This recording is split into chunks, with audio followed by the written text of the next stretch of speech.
আসসালামু আলাইকুম, সবাইকে শুভেচ্ছা জানাচ্ছি। মাসুম মাহবুব দেখছেন ওপেন দ্য ইউটিউব চ্যানেল এবং মাসুম মাহবুব ফেসবুক পেজ। পৃথিবীর যেই প্রান্ত থেকে যারা দেখছেন সবার জন্য শুভেচ্ছা।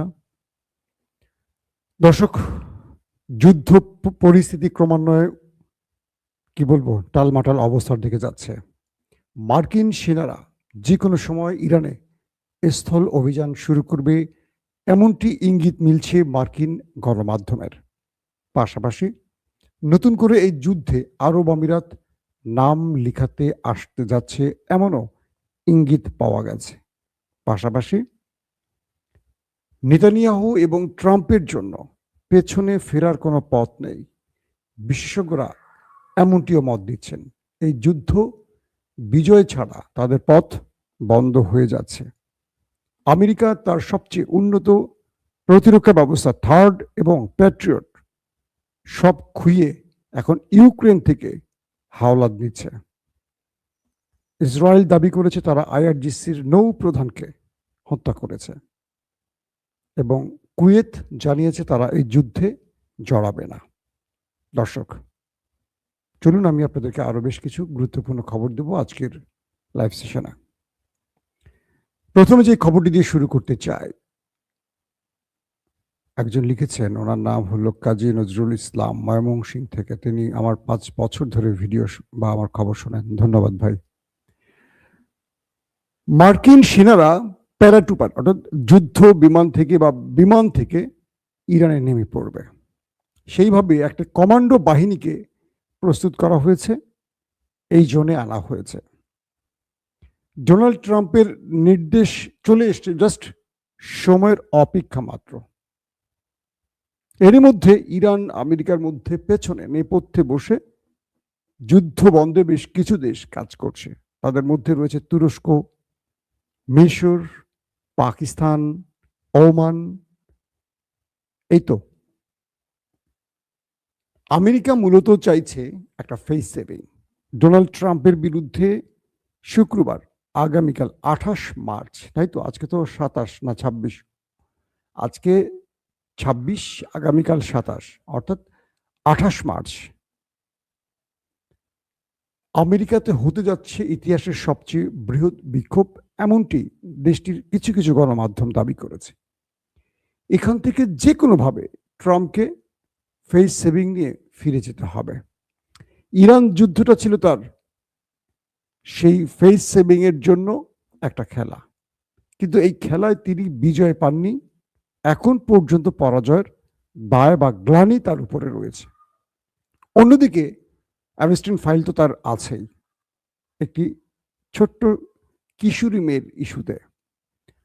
আবার নেতা কাকুর বিরুদ্ধে প্রচুর দুর্নীতির মামলা এখন আদালতে চলছে।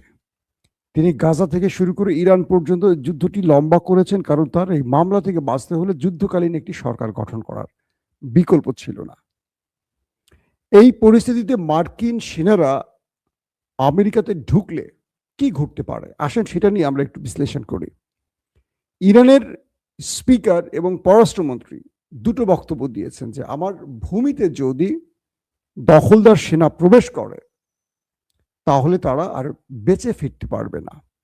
আজকে ইরান তার শত্রুর দিকে যে মিসাইল ছুঁড়েছে, সেই মিসাইলে একটি পোস্টার এঁকে দিয়েছে, সেখানে ইরানে এন্ট্রি, ইরান থেকে এক্সিট, দুটো টেক্সট লিখে দুটো ছবি দেওয়া হয়েছে। দেখা যাচ্ছে যে মার্কিন মেরিন সেনারা, কমান্ডো বাহিনীরা ইরানে এন্ট্রি করছেন পৃথিবীর সবচেয়ে আধুনিক অস্ত্র কাঁধে নিয়ে।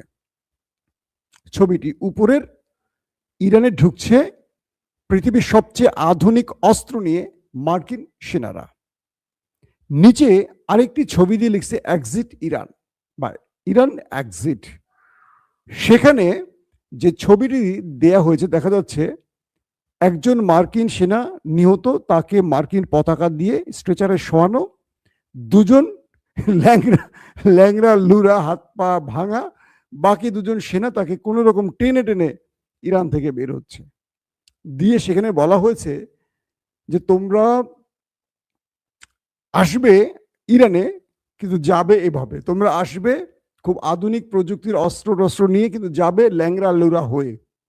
এটি দিয়ে ইরান আমেরিকার সেনাদের বুঝিয়েছে, তোমরা তো তোমাদের জন্য লড়তে আসোনি, ইরানিরা তাদের মানচিত্র রক্ষায় লড়বে।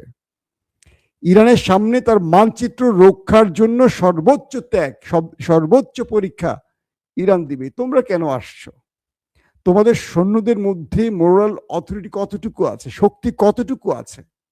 তোমরা আসছো ডোনাল্ড ট্রাম্পের পাগলামিকে সমর্থন করতে, আর ডোনাল্ড ট্রাম্প এসছে নেতানিয়াহুর পাগলামিকে সমর্থন করে। একটা বৃহৎ পরাশক্তি কোনো পাগলামির উপর ভর করে যুদ্ধ করতে পারে না। এ যাবৎ গালফ কান্ট্রিতে এবং ইসরায়েলে মার্কিন যতগুলো প্রতিরক্ষা ব্যবস্থা ছিল তার অধিকাংশই ধ্বংস করে ফেলেছে মুস্তফা বাহিনী। তাদের ব্যাটারি, তাদের মিসাইল শেষ, প্রায় ফুরিয়ে এসছে। থার্ড, প্যাট্রিয়ট এবং তাদের রাডার সিস্টেম ধ্বংস।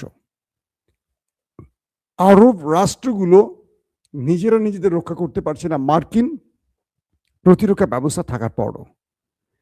এখন আমেরিকা ইউক্রেন থেকে ভিক্ষা নিচ্ছে, অর্থাৎ ইউক্রেনকে যেগুলো বিক্রি করেছিল জেলেনস্কির কাছে, সেই প্যাট্রিয়ট এবং থার্ডের প্রতিরক্ষা ব্যবস্থাগুলো এখন বলছে যে আমাকে দাও।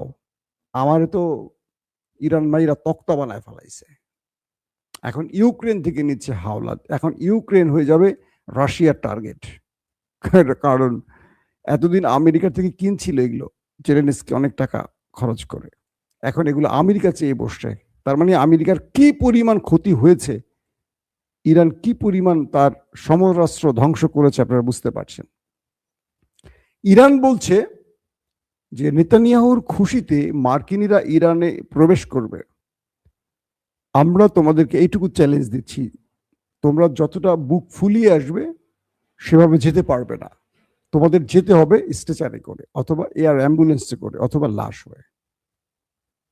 কারণ ইরানিরা তার মানচিত্রের এক ফোঁটা জমি ছাড়বে না, এর জন্য যা খুশি করতে হয়।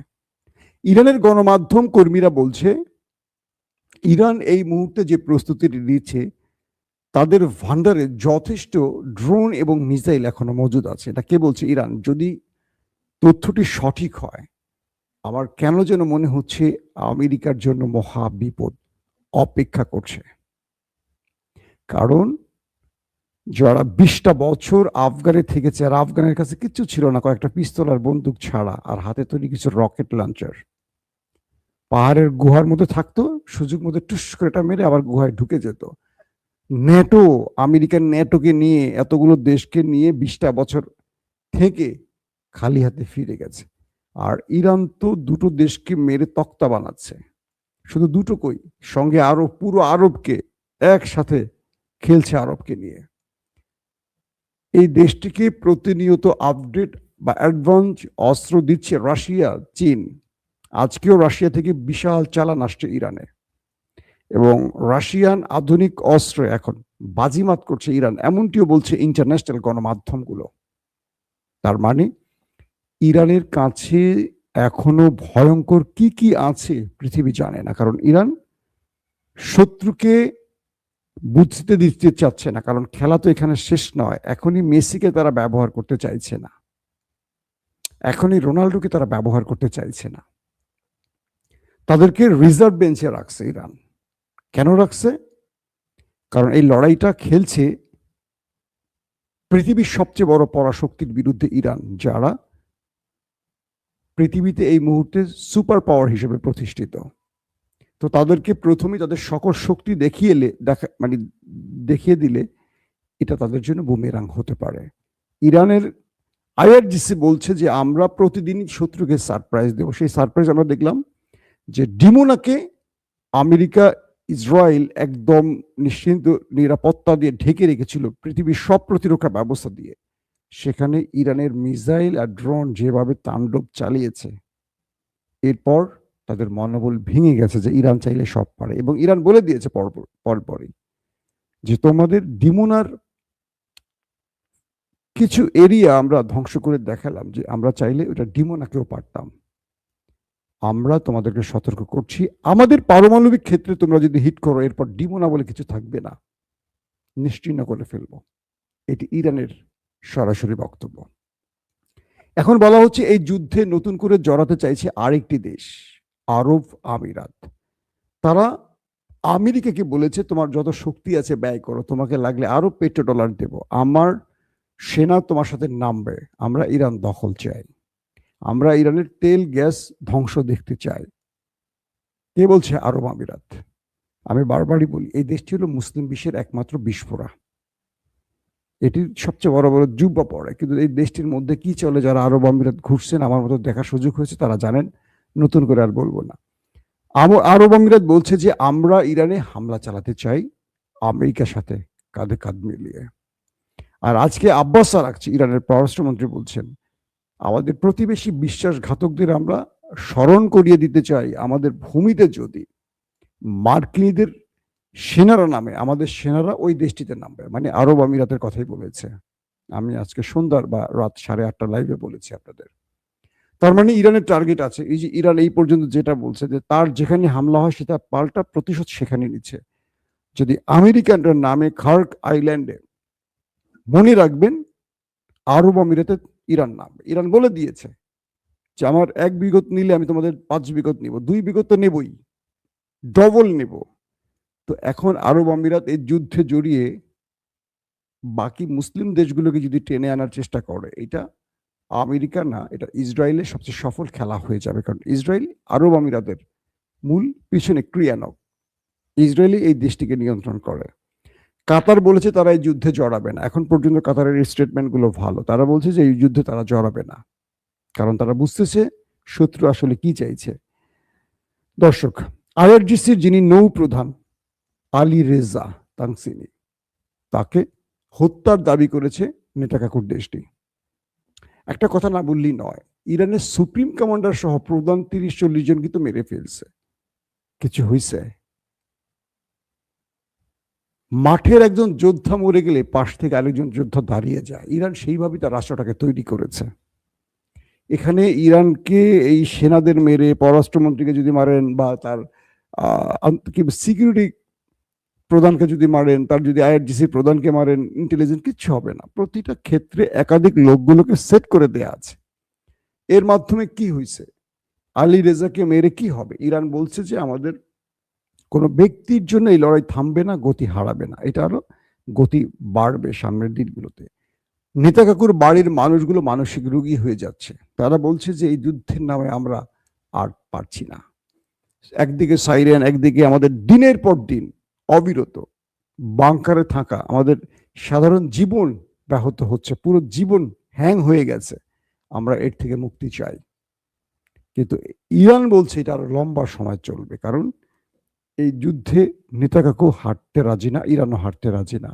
আর আমেরিকা ফেস সেভিং চাচ্ছে, আমেরিকা এখন ট্রাম্প চাচ্ছে সবাই লড়ালড়ি করুক, আমি মাঝখান থেকে ইজ্জত নিয়ে বাঁচতে পারি কিনা, কারণ ট্রাম্পকে দুটো ফেস করতে হবে, অ্যাবস্টেন ফাইল 28 তারিখ আর হলো মধ্যবর্তী নির্বাচন। ট্রাম্প একটা বিজয় চাচ্ছেন, একটা অফিসিয়ালি বিজয় চাচ্ছেন, যা থেকে যাতে হাসিনার মতো বাকওয়াসগিরি করতে পারে, কিছু মিথ্যা বলতে পারে, পানি বিজয়, সমুদ্র বিজয়ের মতো কিছু বলতে পারে, হাসিনা যেমনি বলছিল এরকম কিছু চায়। এবং বলা হচ্ছে ট্রাম্প নেতানিয়াহুর আসলে সব পথ বন্ধ, এখন তাদের পথ আর খোলা নেই। ইরান যদি যুদ্ধে বিজয় লাভ করে এই দুজনেরই রাজনীতির খেলা শেষ, তাই তারা সর্বোচ্চ মানুষ মারবে। মানুষ মেরে কি বিজয় পাবে? আমার মনে হয় না। দেখেন সামনে কি হয়। পাশাপাশি লেবানন নেতাকাকুর উত্তর অঞ্চলেও ব্যাপক অ্যাটাক চালিয়ে যাচ্ছে, আবার তারাও লেবাননের ভেতরে ম্যাসিভ আকারে অ্যাটাক চালিয়ে যাচ্ছে, খেলা চলছে সব লেভেলে। কুয়েতের তেলের ট্যাঙ্কারে বড়সড় হামলার ঘটনা ঘটেছে, বিকট আওয়াজ এবং আগুনে দাউ দাউ করে পুড়ছে পুরো স্থানটা। কুয়েতকে আবার টার্গেট করা হয়েছে এবং আগামীকাল শুক্রবার পৃথিবীর সবার চোখ সেদিকে, কি হবে, ট্রাম্পের কি ঘোষণা আসবে, যুদ্ধবিরতি নাকি স্থল অভিযান ইরানে। আমরা আসলে এটা নিয়ে এখন কিছু বুঝতে পারতেছি না, এই কারণেই যে একটা বড় কিছু ঘটতে যাচ্ছে আগামীকাল, পৃথিবী কিছু দেখতে যাচ্ছে শুক্রবার।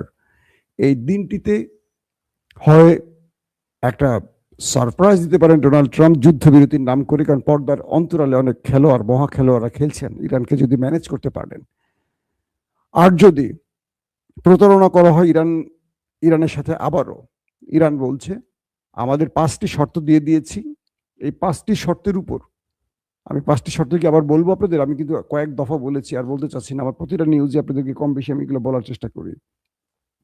তো এই 5টি দফা যদি মানে আমরা শুনবো। 5টি দফা মানা খুব কঠিন। এই 5টি দফা মানলে আমেরিকার প্রেসিডেন্ট ডোনাল্ড ট্রাম্পের আর কিছু থাকবে না। তো সেই জন্য মনে হচ্ছে যে যুদ্ধটা আরো দীর্ঘ হবে। ইরান বলছে আমরা লম্বা যুদ্ধের প্রস্তুতি নিচ্ছি এবং যারা আমাদের খার্ক দ্বীপে নামবে তাদেরকে আমরা ফেরত যেতে দেব না।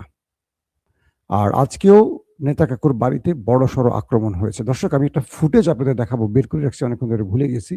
সেদিন আমি কাকের কথা বলছিলাম বোধহয়, আমি আপনাদের প্রথম নেতা কাকুর বাড়িতে যে কাক, হাজার হাজার কাক তেল আবিব ছেড়ে চলে যাচ্ছে যে বলেছিলাম, সেই ফুটেজটা একটু দেখাই আপনাদের। আজকে আমাকে অনেক দর্শক বলছিলেন ভাই একটু দেখান আমাদেরকে।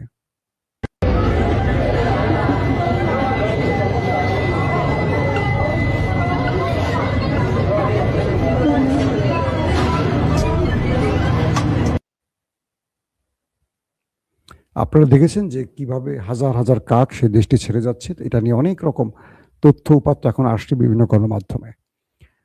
তো দর্শক, আজকের মতো বিদায় নিতে চাই। যারা ওপেন দ্য আইজ আজকেই প্রথম দেখছেন, আশা করব চ্যানেলটি ভালো লাগলে সাবস্ক্রাইব করে রাখবেন। যারা মাসুম মাহবুব ফেসবুক পেজটি দেখছেন, লাইক ফলো করে আমাদের সঙ্গেই থাকতে পারেন। আমরা আপনাদেরকে প্রতিদিন দেশের এবং বিদেশের খবর দিতে চাই।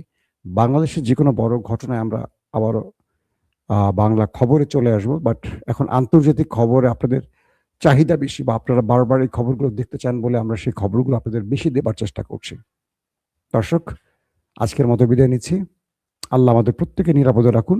শেষ আরেকটি কথা বলবো, আমরা যুদ্ধ চাই না, আমরা শান্তি চাই। আমরা চাই যে কোনোভাবে যুদ্ধটা বন্ধ হোক। যুদ্ধ মানুষের ক্ষতি করে, প্রাণ যায়, তাই শান্তির পক্ষে আমরা দাঁড়াতে চাই। আল্লাহ হাফেজ।